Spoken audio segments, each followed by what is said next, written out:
Close your eyes for a moment. Let all the sounds of the present world fade away slowly, like footsteps retreating down an old stone corridor.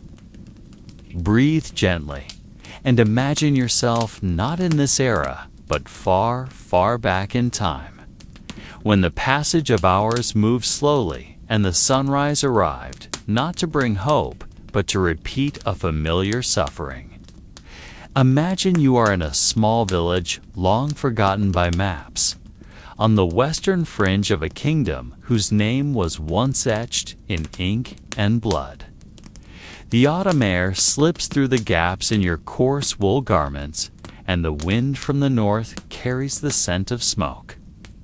Damp earth, and something older than the oldest tree in the field. In the distance, the monastery bell rings, not as a call to prayer, but as a silent reminder that the day is nearing its end. You see it now, the tall stone building rising above the abandoned wheat fields. The abbey seems to stand between time and memory, refusing to fall, even as its wooden beams rot, and the prayers that once filled its halls have long fallen silent. But today, we will not enter through its grand front doors. We will go downward, below, to the place even the monks never name in their evening chants. Because directly beneath the main altar, beyond rock and a locked spiral stair, there is a chamber that appears on no map. They swore they never built it, yet the floor is dusty, the walls stained with old candle wax. And in its center, buried face down, lies something that was once worshipped or feared. The relic is carved from old wood, blackened by time. Its symbol etched in reverse, as if its maker knew the world must never see it in the usual way.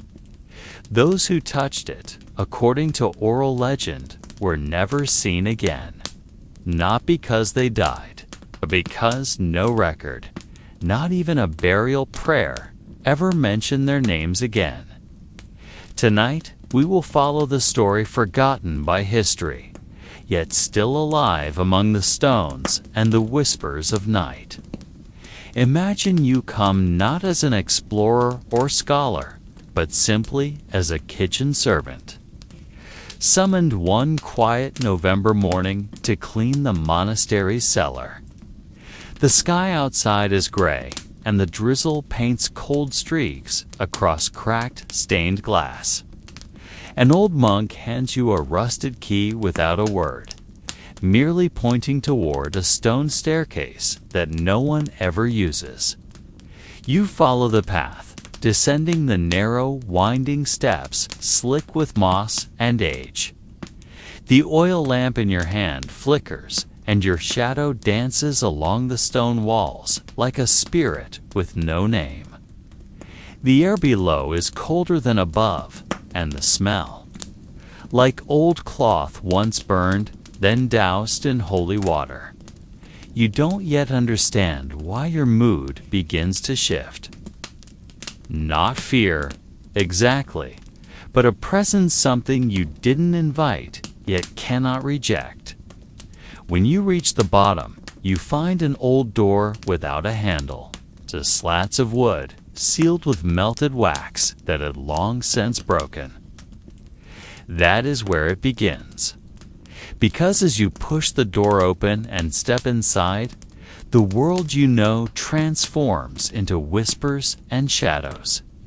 The room is small, almost tight, and windowless. But what makes you pause is the shape half buried at its center.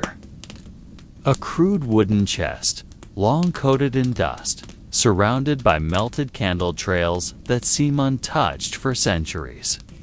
Yet there is something stranger than the chest itself. The carvings atop it cannot be read directly.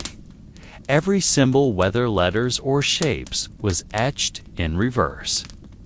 Not from a human viewing angle, but as though intended for something, or someone. watching from beneath the ground. There is a round shape like an eye, a cross that is not a cross, and in between them, circles that seem to move even when you look away. You want to open the chest, but your hands do not move. Even your breath seems to hesitate. And when you glance behind, hoping for light or sound, you find only darkness. As if the abbey above has vanished, and time itself no longer flows. They say this relic was never part of faith, but a remnant of something once forgotten. Something buried face down, not out of reverence, but out of fear. In that room, silence is not merely the absence of sound. It lives, breathes, and clings to your skin like ancient dust that cannot be brushed away.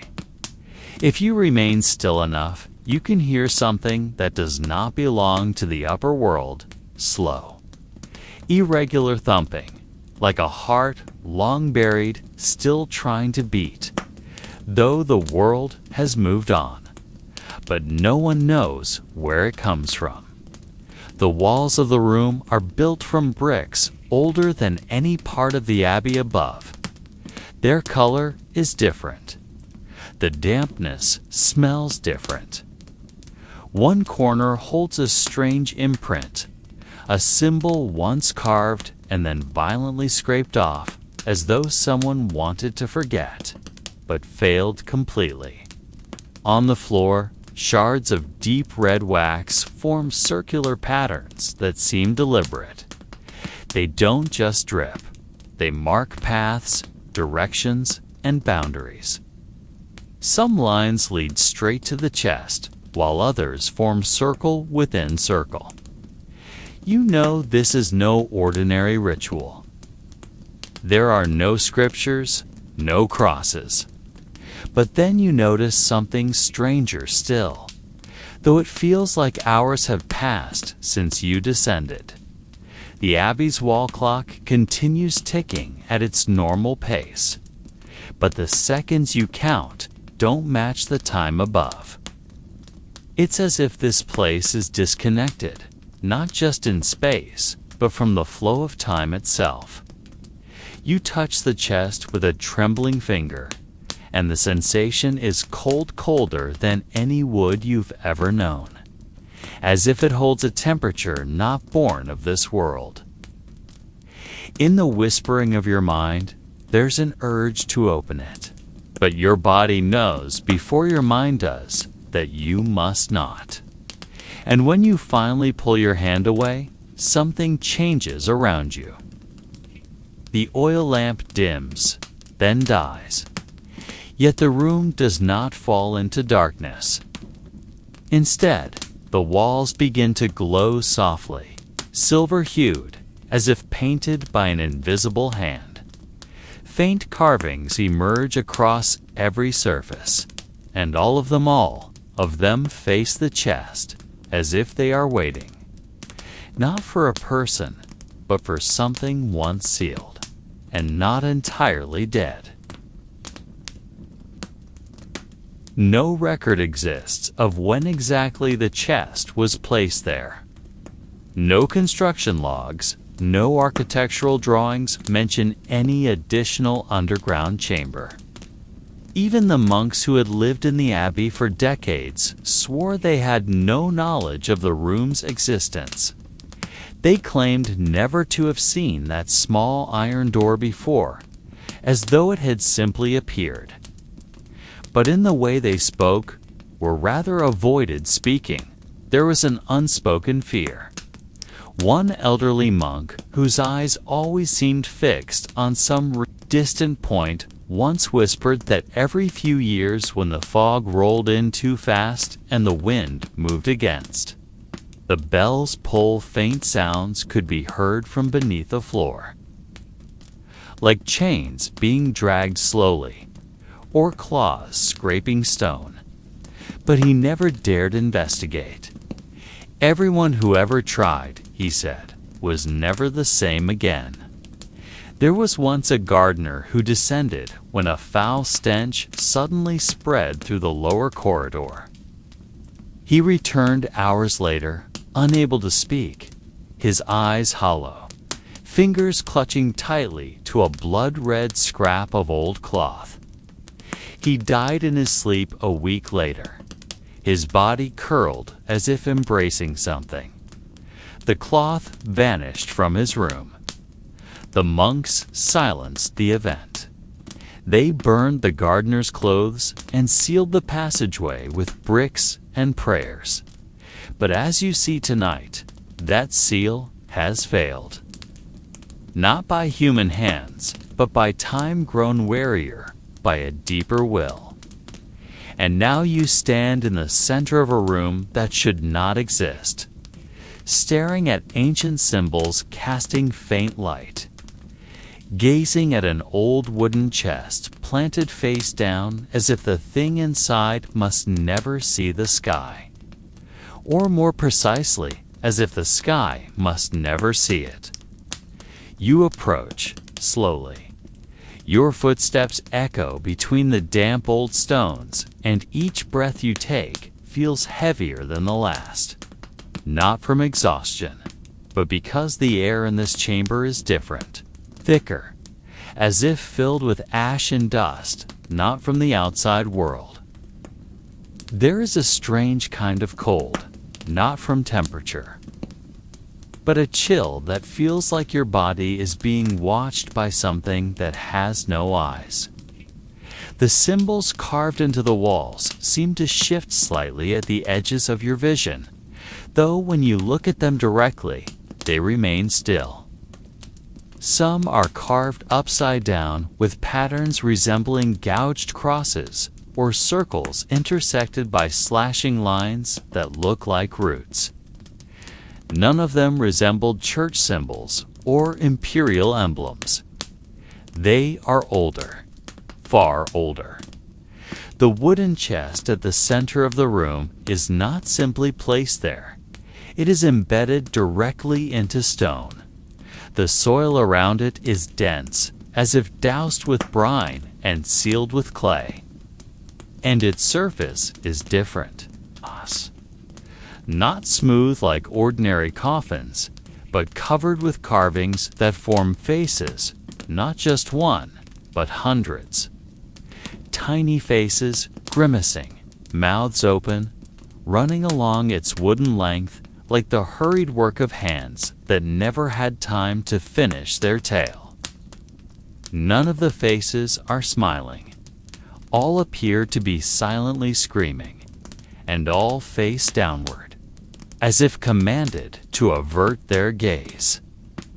You do not know why, but your chest feels heavy, as if something is beginning to rise from the pit of your stomach, something more like guilt than fear.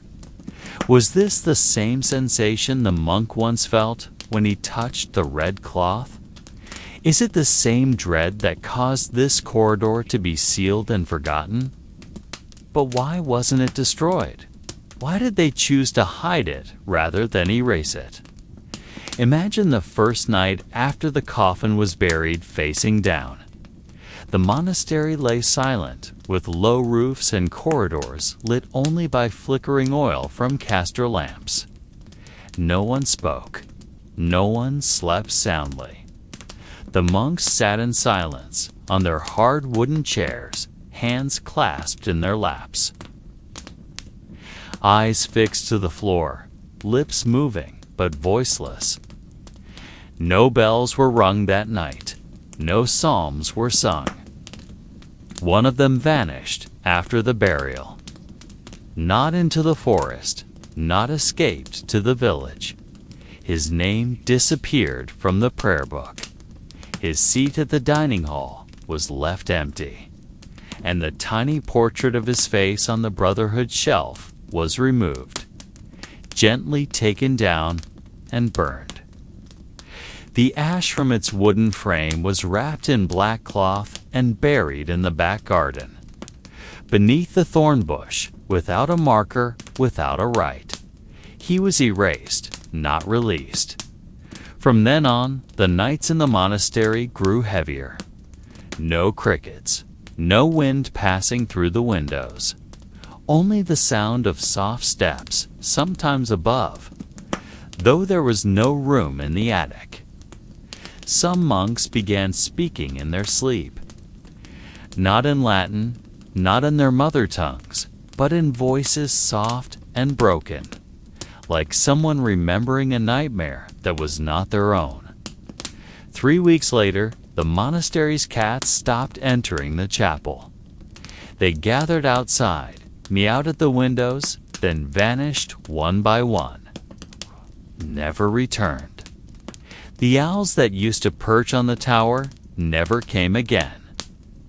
And one night, the monks found the crucifix on the altar had fallen on its own, split in the middle as if twisted from within its wood. And the next morning, someone had written something behind the altar, not with ink, but with blood. The writing was unrecognized, but its lines resembled the symbols from the underground room. They decided to seal the door with stone and mortar, but none of them wanted to do it alone. Let's imagine the weeks that followed. The old abbey began to close itself off from the world. The monks refused all Visitorshaven priests from the nearby diocese were turned away at the gate. The reason was simple, they said. Fasting season and silence. But inside, the silence was not chosen. It was imposed by fear. No one dared mention the underground chamber, but all knew that each night something shifted behind the sealed stones. One of the eldest monks, Brother Anselm, began drawing strange symbols on the walls of his cell. When asked, he only said they appeared in his dreams, and if he didn't draw them, the symbols would move to his skin. Not long after, he was found sitting rigid in the corner of his room, his eyes fixed blankly at one spot on the ceiling, his hands stained with ink. He never spoke again. Old books from the library began to vanish. Not stolen, not destroyed, just gone. Pages disappeared from prayer books, leaving gaps like missing teeth in a line of words. Some of the remaining texts began to change. Verses from Scripture rearranged themselves, and the opening lines of Psalms turned into unreadable letters. The monks feared to touch those pages. They passed by with bowed heads, avoiding the shelves that once held wisdom. And on one night, singing was heard from beneath the stone floor of the refectory. Not liturgical chants, not human voices. A tone too low, too deep, as if rising from a throat that had never breathed. The chanting had no breaks. It flowed through the night, then disappeared with sunrise. When they peeked through cracks in the stone floor, there was only darkness. But the vibration from the song made the metal plates on the table tremble gently, as if the abbey itself were breathing from underground. And then, on a silent morning, they found it. An ancient relic had appeared suddenly on the small altar of the eastern chapel, though none of them had placed it there. The object wasn't recorded in the abbey's inventory, wasn't recognized by any relic scholar, and no image or description of it existed in the old liturgical books. But its shape was unforgettable, a small metal carving the size of a hand, shaped like a winged human figure, but with its body facing backwards. Its head was bowed as if listening to something beneath the ground, and its face, that face, was entirely inverted, as if reality had tilted just for it. Most disturbing was the symbol on its chest, carved with precision and symmetry, but completely upside down. The symbol matched no known religious emblem from the medieval world. Brother Petrus, who tried to touch it first, immediately collapsed. He awoke, trembling, and for days could only whisper one sentence over and over: "Do not turn its face. Do not turn its face." From that day forward, the monks agreed to bury the relic. They dug a pit in the chapel's backyard, placed the relic face down, and buried it under layers of salt, ash, and sanctified earth. They did not pray. They only stood in silence, each dropping a handful of soil upon it. But the next night, the sounds beneath the floor came closer. The plates shook harder, and the crucifix on the wall began to tilt slowly with no wind, as if whatever they had buried did not accept its position quietly. A few nights later, Brother Thomas vanished. He had gone to sleep in his cell like usual, the door locked from within, but in the morning, his bed was empty. On the center of his pillow, the same symbol from the relic was scorched slowly into the fabric. Over time, the yard where the relic was buried began to change. The grass around it withered despite heavy rains, and the soil cracked slightly as if holding something from below. No animals passed through, not even the abbey's cats dared approach. The monks began rotating sleeping quarters, avoiding the cells closest to the eastern window. They claimed to hear whispers at night, not in Latin or French, but in a sound like long breaths caught in a throat. One monk who tried to rewrite a hymnal found his ink changing mid-sentence. His text, meant to praise God, slowly shifted into reversed letters no one could recognize. The crucifix in the library flipped by itself, and sacred icons abruptly lost their color. They summoned an old priest from a distant abbey to perform a purification, but the man refused to enter as soon as he saw the back garden. He simply said the soil there was not empty. Yet no one knew what truly lay in that pit, or why the relic had appeared in the first place. One theory suggested the object was a trap from a time older than the church, a pagan artifact planted to test faith. Another claimed it was a fragment of something that fell from the sky, not a meteor, but a leak in reality itself. But no one could be certain. What was clear was that, ever since the burial, their daily records began disappearing. Not stolen or burned, but vanishing from the shelves. Books seemed erased from existence, replaced by dust and empty space. On some nights, the remaining monks began to feel as though they lived in a place that didn't truly exist in this world. Like shadows from another century faintly reflected in a cracked mirror that only showed the darkest face of the past.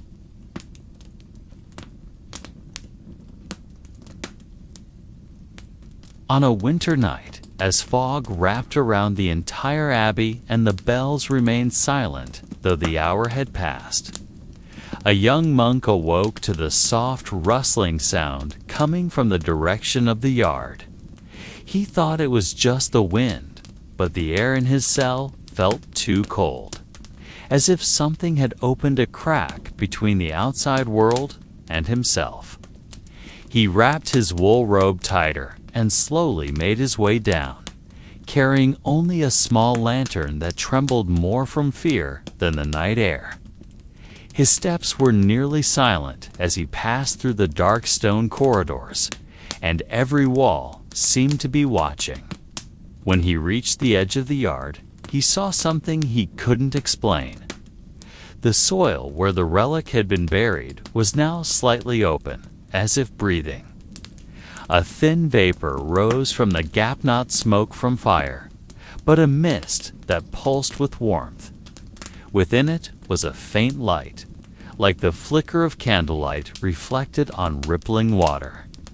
He felt drawn to it, as if an invisible thread had tied his mind to the hole. But before he could step closer, a shadow moved to his left. Not a person, not an animal. The shadow stood upright, slender, and had no discernible head, just a hooded curve that cloaked its entire form in darkness. The shadow nodded, as if acknowledging the young monk's presence, then walked into the mist, disappearing into the hole. The monk's lantern extinguished instantly.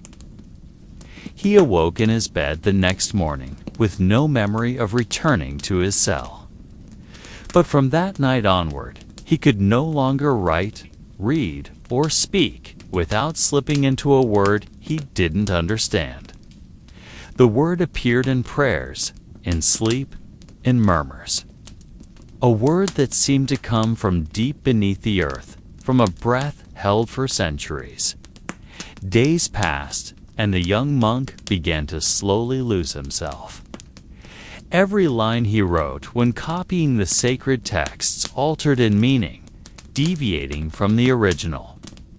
The words that flowed from his pen no longer came from his own thoughts, but from something deeper and older.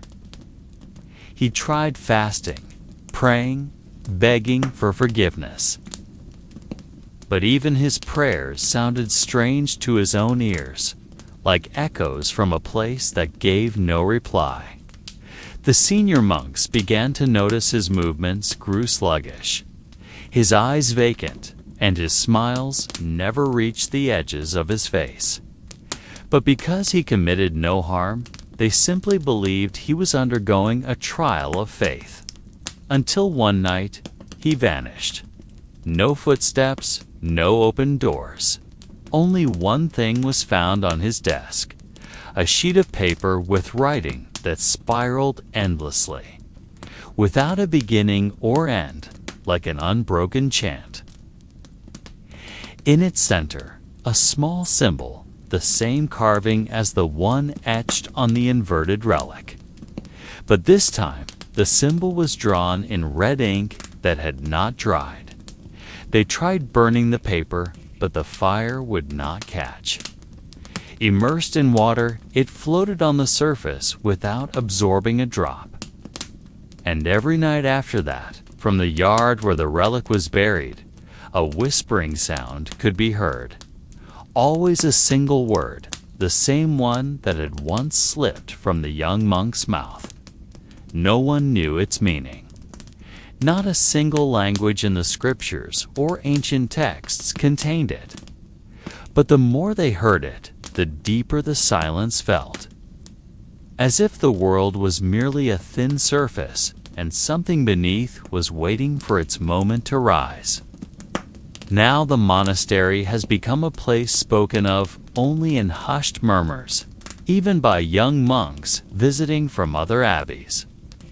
They dare pass only during daylight, and none linger too long near the courtyard where the relic had once been buried. But stranger still was the behavior of the remaining scribes. They continued writing every day. Yet slowly they abandoned Latin. They began creating new symbols, not letters, not numbers, but shapes that resembled roots or veins. They claimed the writing came to them in dreams, and they could not control it. Each morning, they simply followed the shapes imprinted in their memory upon waking. These writings were not taught, not learned, but emerged on their own. And when asked their meaning, they would only answer, "It is not meant to be read, only to be written." The old abbot began to isolate himself, spending more time in the cellar where the relic had once been locked away before it was buried. It was said he kept an original copy of the symbol carved into the relic, though he never showed it to anyone. He said not all truths were meant to be known, and that some secrets exist not to be opened, but to be kept sealed. Strangely, since then, he never slept again. He would simply sit on his wooden chair all night, eyes open, listening to something others could not hear. When asked what it was he heard, he would only shake his head slowly, as if to answer would endanger whoever came to know. And with each passing day, it became more apparent that what was buried in that earth was not merely an artifact, not just ancient metal with foreign symbols, but a kind of door, a door that had been locked tightly. But the key, for some reason, was slowly beginning to rust. One damp night, nearly void of light, a sleepless kitchen servant claimed to have seen a figure standing in the monastery's back courtyard. It wasn't a priest, nor a monk, nor anyone familiar. Its body was thin, tall, and seemed not to quite touch the ground. It merely stood still, facing the main church, its head slightly tilted, as though listening to something within the stone walls. The servant didn't dare call out, only peered from behind a small window that was always fogged at night. The next morning, footprints were found strange, deeper than normal, and unpaired. Only one direction, leading to the place where the relic had once been buried. But the earth there was flat, undisturbed, and no one was missing from the monastery's records. Still, from that night forward, the sounds began. Faint like long breaths, at times like fragments of prayers in an unknown tongue, always rising from beneath the ground. Monks who heard them would admit it only in whispers as, if ashamed to acknowledge they had listened. Over time, more of them began to sleep outside their rooms, gathering in the refectory or library, places where the light was stronger, as if brightness could keep something in the shadows at bay. But even candlelight was not enough when the sound arrived. Those asleep would wake to a dampness on their necks, as if touched by hands from the soil. And those who tried to cover their ears found that the sound did not travel through air, but directly into the mind, like a whisper that could not be muffled. Then one night, the symbols once confined to copied manuscripts began appearing on the monastery walls, as if written by an unseen hand in places no one could reach, and no one claimed to have done it, because none could have.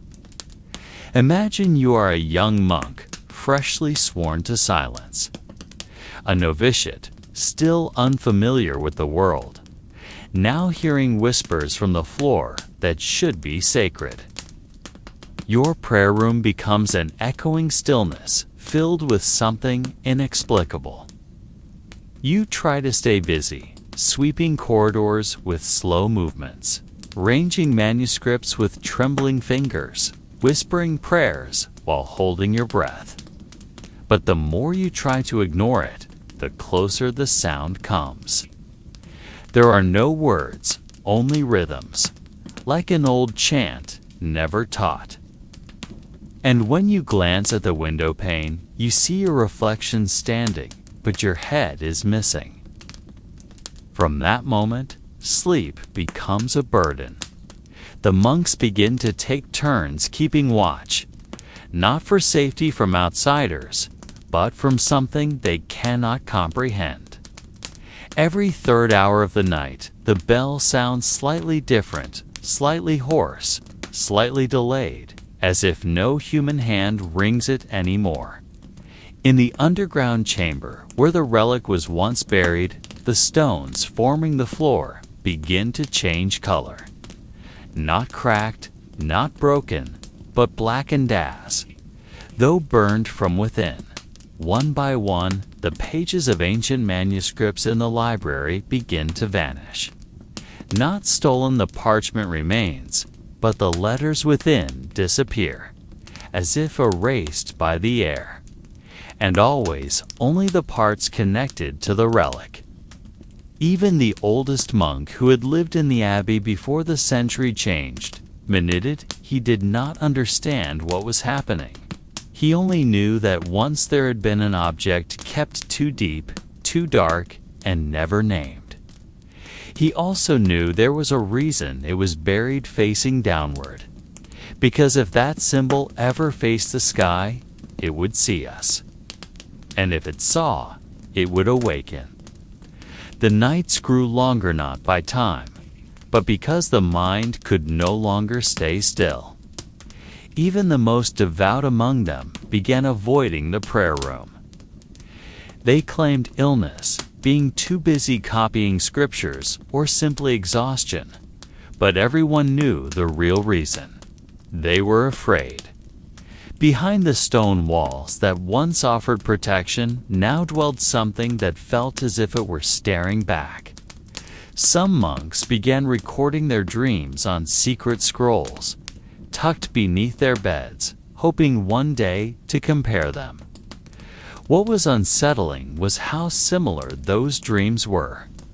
The figure that appeared never spoke only, stood still in the middle of the abbey's garden, with a face that could not be seen, not blurred, but truly absent, as though the face had yet to be created. And its body was turned toward the earth, as if it stood upside down in a world that was not ours. Those who had these dreams all awoke with the same feeling, an unexplainable dread, and the scent of damp soil clinging to the hem of their robes. Once, a monk tried to burn one of the scrolls, but the parchment would not ignite. The fire touched it, but left no mark. And ever since that moment, his hand trembled even in sleep. He was eventually sent to a monastery further north, but he never arrived. The cart that carried him was found empty in the middle of a field, with only a single robe left on the driver's bench. Those who still kept the scrolls only glanced at them occasionally now, too afraid to touch. For the stories inside no longer changed, but the ink on the final letter was always wet, as if freshly written. As if the tale continued to write itself, as long as someone still thought of it. The abbey now fell into silence, but it was not a peaceful silence. It was the silence of held breath. Because the symbol had not yet faced the sky, but it was already beginning to see through the soil. In the basement that was once used to store wine, no one dares descend anymore. Even the rats are no longer heard. The smell of mold and damp earth remains. But now it's mixed with something unfamiliar, a scent, like scorched metal, though no fire has burned there. A young monk, newly arrived from the south, was asked to deliver a copied manuscript to the old granary near the cellar. He left early, before the first bell, but he never returned. When they searched for him, all they found were scattered pages of the manuscript and a single line of writing not produced by any known press. The script was not in Latin, nor any human tongue, just patterns resembling faces or masks. Since then, the room above the cellar has been locked. But sounds are still sometimes heard from below, not footsteps, not clinking chains, but like someone murmuring a prayer unknown to any faith. A litany from the wrong century. They once tried sealing it, covering the floor with boards and dirt. But every night, the layer peeled back on its own, as though the abbey refused to be shut off from what lay beneath.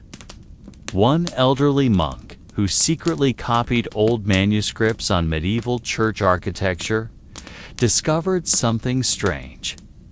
The original blueprint of the abbey showed an extra room beneath the main altar, but there was no construction record of it, and even the elders swore they'd never known such a room existed.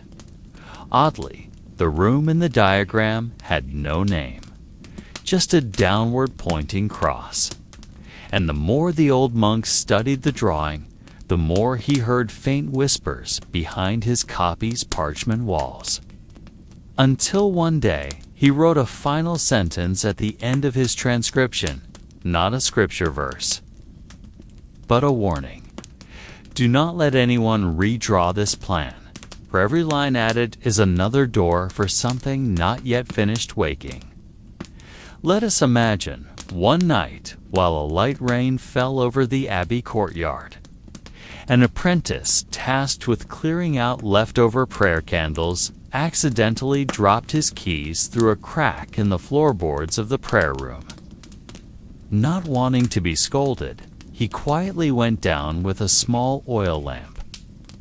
His hands were trembling, but he knew the senior monks would punish him if the key to the main church was lost. But as he reached for the floor covering the hole to the cellar, the wooden plank, usually heavy, moved on its own, slowly, as if pushed from beneath. He didn't scream. He just froze, for from the darkness below came a low, hoarse voice, barely audible, as if someone were saying his name, though no one could possibly know it. He ran and never spoke of it again. His hair began to turn white 3 days later, and from then on, he never entered the chapel again, not even for morning mass. The elders said the floor might have rotted, but secretly they began lighting incense every night, hoping the scent would keep the thing below asleep. They even tried circling the area with ash made from an old Bible one whose pages had been too damaged to read. But the ash always vanished before sunrise, lifted as if by a breath rising from below.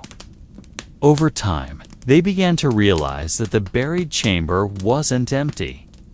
It listened, it remembered, and sometimes it chose to reply.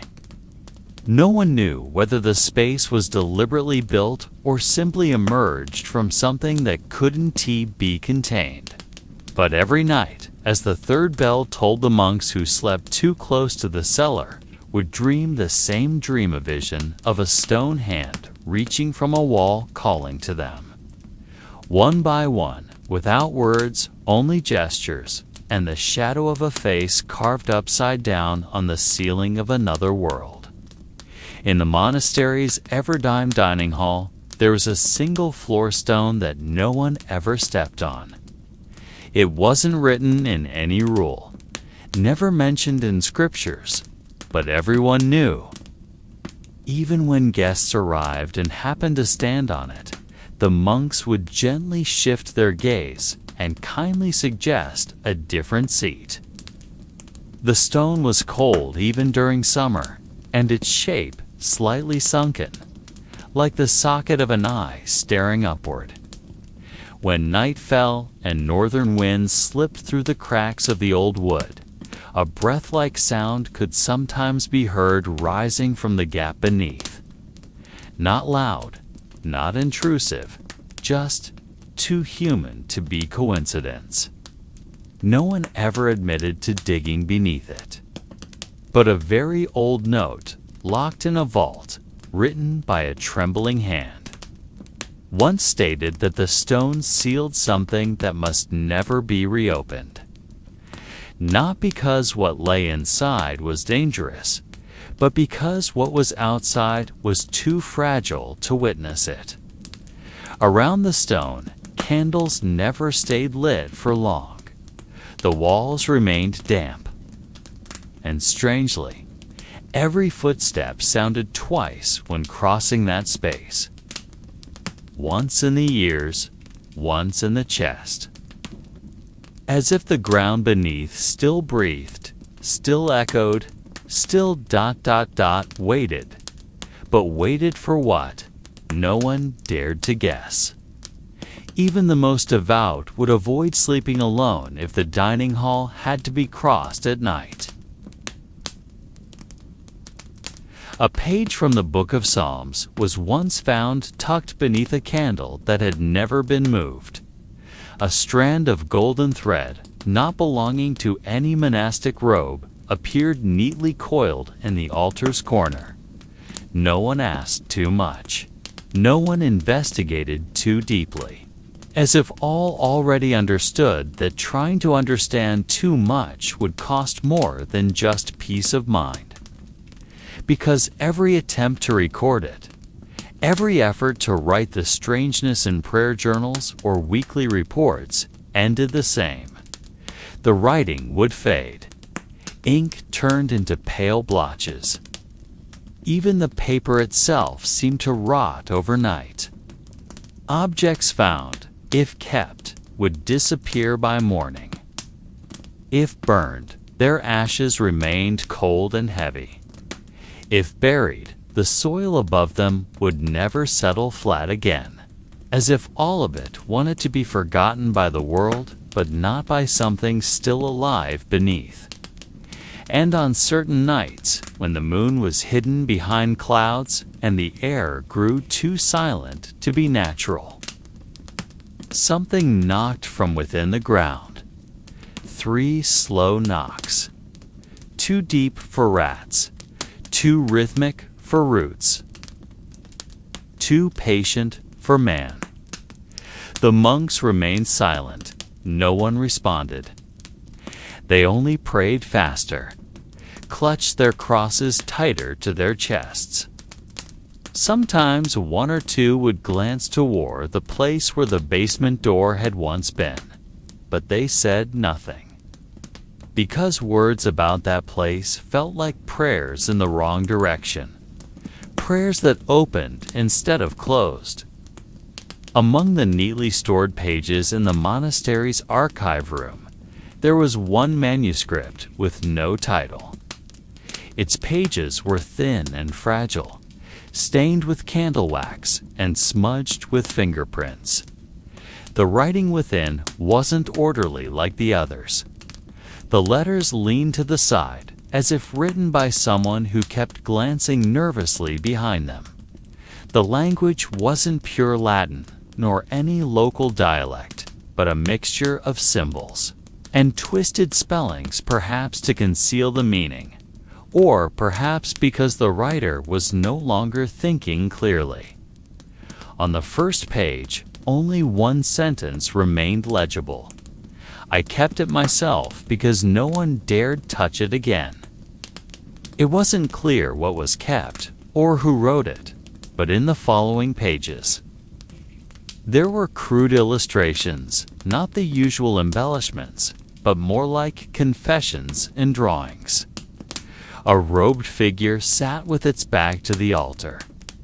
A blank-faced shadow appeared behind the chapel window, and one drawing, scratched so hard it nearly tore the page, showed something buried with its face toward the ground. That image was surrounded by small, scribbled words like whispers. Do not turn it, do not open it, do not look into its eyes. The longer you read this manuscript, the stranger the sensations became. Fingers tingled. The chest grew heavy. A room that once felt silent suddenly felt tight, as if someone was standing too close.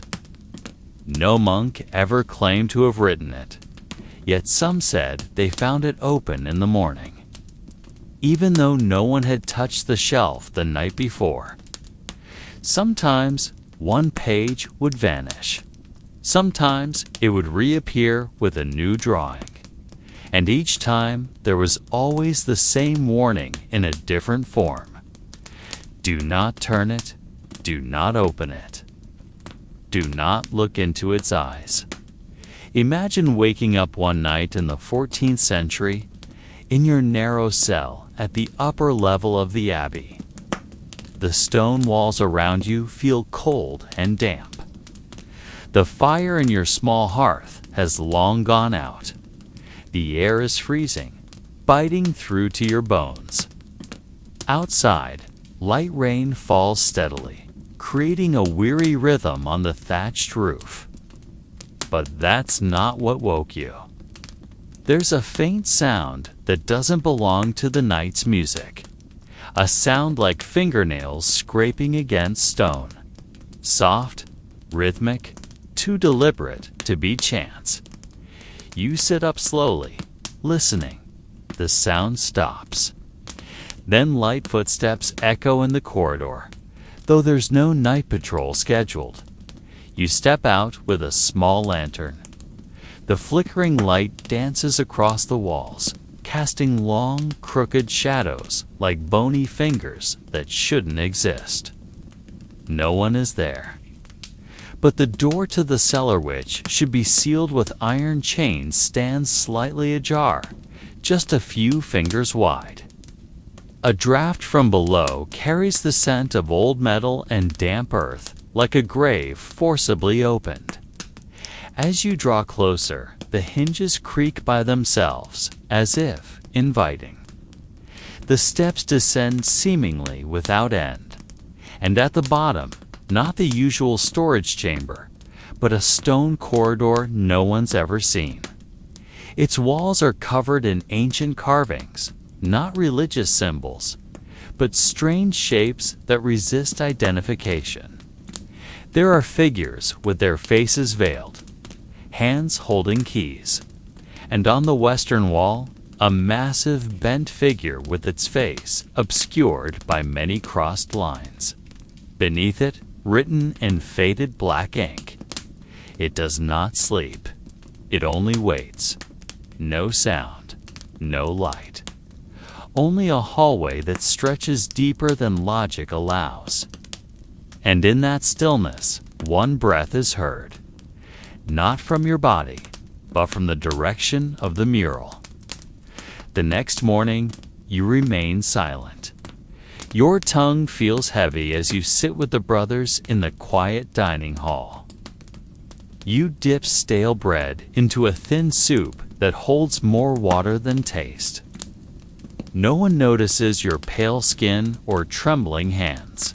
We only speak softly about the snow arriving earlier this year and the wheat harvest falling short. No one mentions the stone stairs or the hidden corridor. No one asks why one of the hallway candles was lit the previous night. But in your mind, that corridor pulses like an unhealed wound. You try to forget.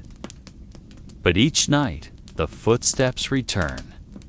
Each night, the cellar door opens a little wider. And each night, the figure in the mural becomes clearer. Its face is no longer hidden. Its eyes to hollow, endless sockets seem to watch constantly. Weeks later, an elderly monk disappears. His name is not spoken. No ceremony, no prayers. Just an empty cot and a folded robe, as if he never existed. You begin to see a pattern. Those who pray too long near the cellar, those who meditate deep into the night, those who dare walk alone after evening bowel begin vanishing one by one. In the library, you find an old note written with a shaking hand. The letters are blurred, the ink bleeding across the parchment like blood. The one buried face down is not dead. It reads, "It was turned from the light, but it never sleeps." Then one sentence chills your spine. If you see it, it sees you. From that point on, sleep becomes dangerous. Each time you close your eyes, you return to the stone corridor, not in a dream, but in something deeper, more real, sharper than dreams. As if part of your soul remained there, slowly crawling toward the mural that now begins to throb, like a chest breathing gently in the dark. Seasons keep turning. Snow falls earlier, just as feared. Cold winds bite through the old abbey walls, cutting straight into the bone. Some monks begin to fall ill. Coughs echo through the corridors, overlapping with the morning chants that now sound thinner, weaker. You tie your robe tighter each night, not just to fend off the cold, but to feel like there's still something you can control. But that control is fading. The mural down there has changed. You don't know exactly when was it during the first storm, or when the church bell suddenly rang once at midnight without cause. But something has changed. The symbols around the creature's face now glow faintly, as if lit by an unseen source. Now, when you close your eyes, you can see those patterns pulsing behind your eyelids, like burning carvings inside flesh. You stop praying, not because you've lost your faith, but because every time you begin a prayer, another voice emerges soft, hissing from the direction of the cellar. It mimics your prayer, but in reverse order, turning praise into blasphemy, hope into threat. The other monks don't seem to notice, or they pretend not to. They grow quieter, more restless. Their eyes scan the rooms as if searching for something or someone that should be there, but has vanished. One night, someone screams.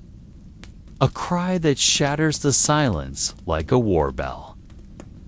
Everyone rises from sleep, rushing toward the sound, but no one is there in the corridor. Only a soaked robe lies at the edge of the stone stairs. Wet with water or something thicker. You don't know. No one asks. Since that night, the stairs are nailed shut. 2 planks crossed, old nails driven deep, but no one speaks of it. Not even the abbot. Yet you know it's not enough, because every night you hear the voices below, whispering voices that call your name slow, patient, like water dripping on stone for centuries without rest. Now every step you take feels like part of a ritual you no longer understand. The mornings no longer begin with prayer, but with a silent kind of fear. You rise earlier than the others, not from devotion, but because you don't want the dream to return. The dream of the lower floor, of stone walls that breathe, and of figures that move in ways the human body was not meant to move. You splash your face with freezing water, hoping to wash those images away, but they return, always return. As the morning light slips through the window cracks, it falls on the refectory wall, revealing a new fissure that wasn't there yesterday. One monk quietly points it out. He says the crack forms a symbol he once saw in an old book, one now missing from the library. No one responds. No one wants to know more. As if everyone understands that to know more is to draw closer to something that should remain buried. The bell rings, but it's not time for a meal, not time for prayer. Just one chimes offhand. No one admits to having pulled the rope. The abbot now only sits in his chamber. He no longer gives sermons, no longer joins in song. His gaze is vacant, as though his soul left his body before the rest of him could follow.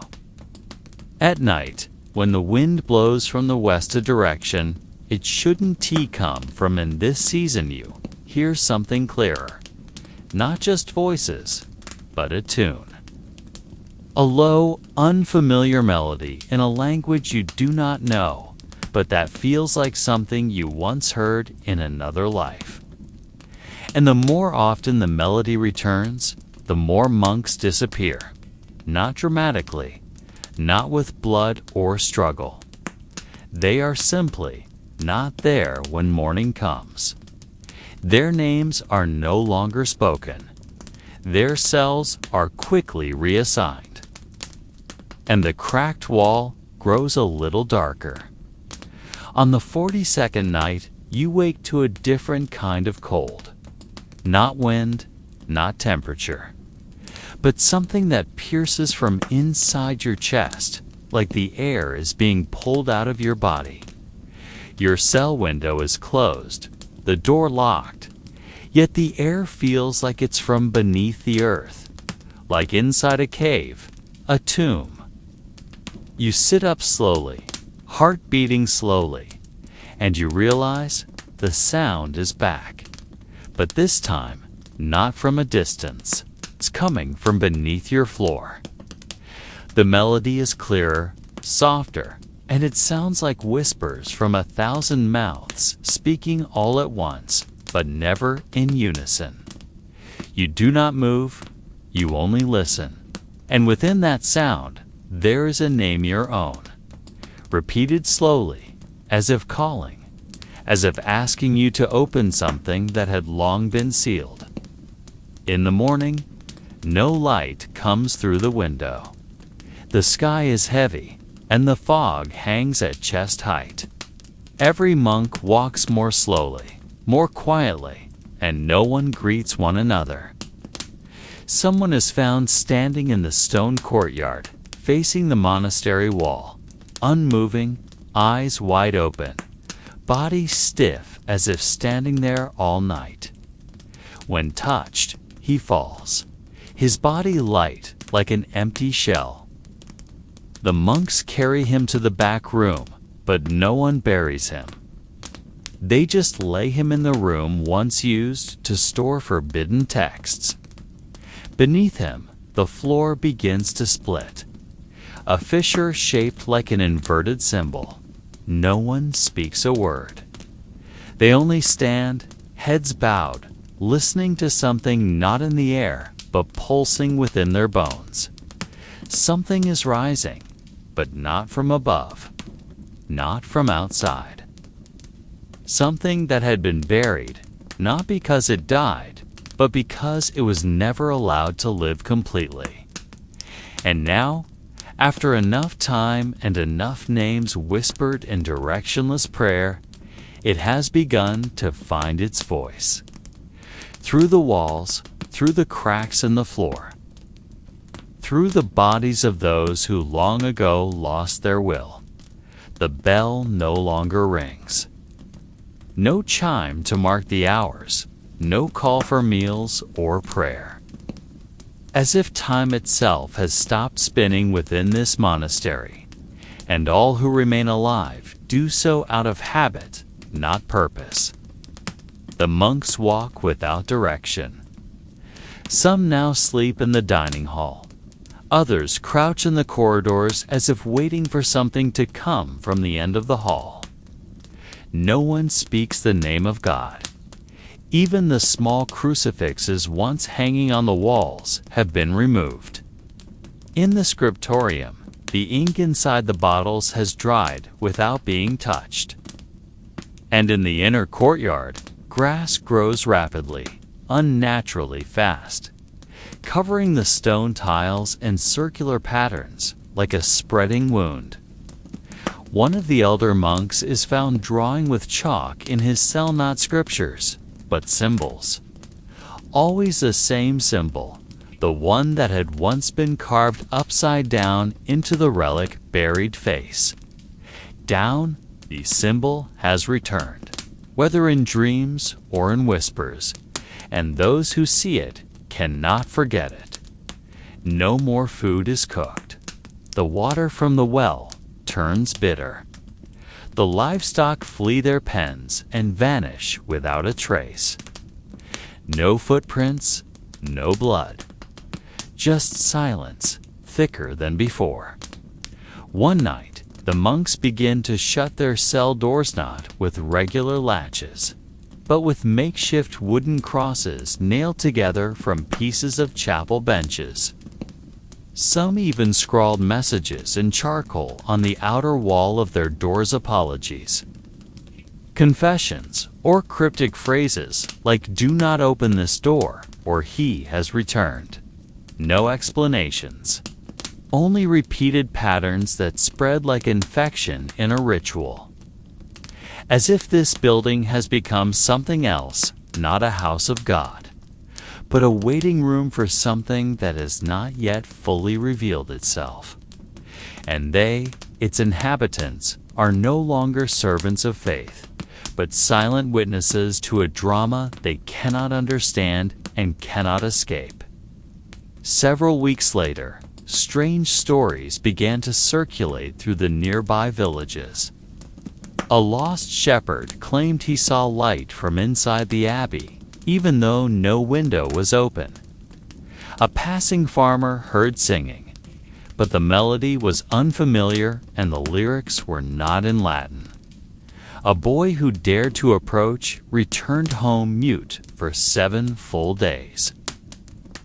A priest from the nearest town came and found the main gate tightly locked from the inside, even though the iron latch was rusted through. He called out the names of the monks, but only echoes answered. In the afternoon sunlight, the building looked ordinary, old, quiet, and abandoned. But no birds perched on its roof, and the air around it was colder than anywhere else. With help from villagers, the door was eventually forced open.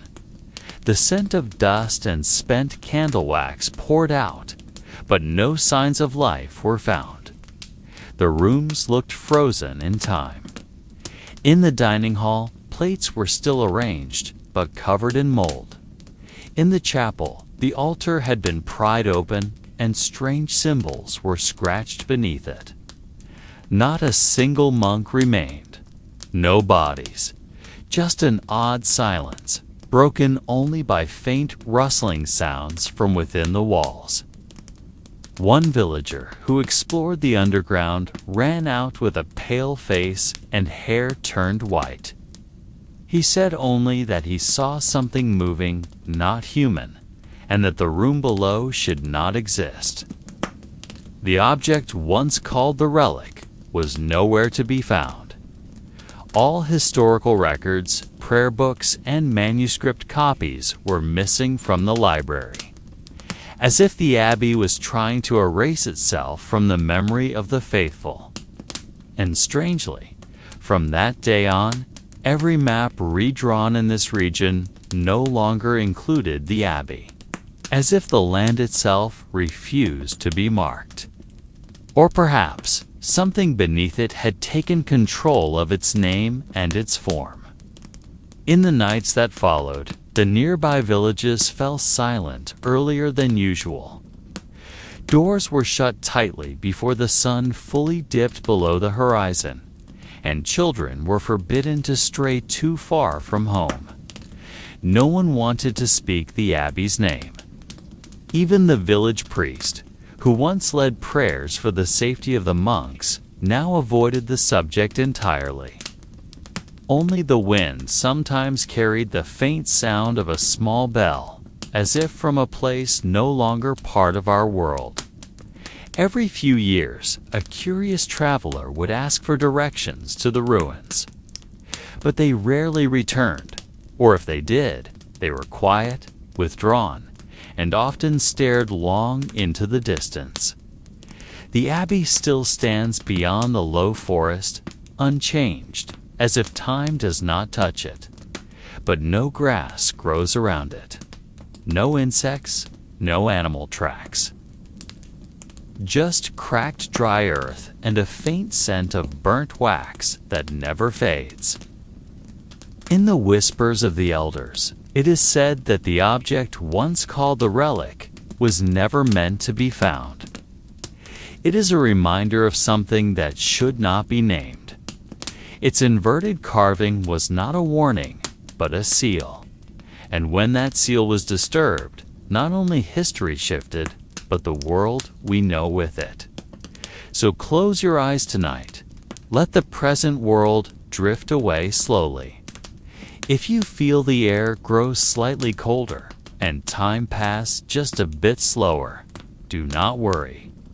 Perhaps it is only a shadow from the past passing by. Or perhaps the Abbey is not yet finished with us. Sleep now. And may your dreams not carry you to that chamber that was never meant to exist.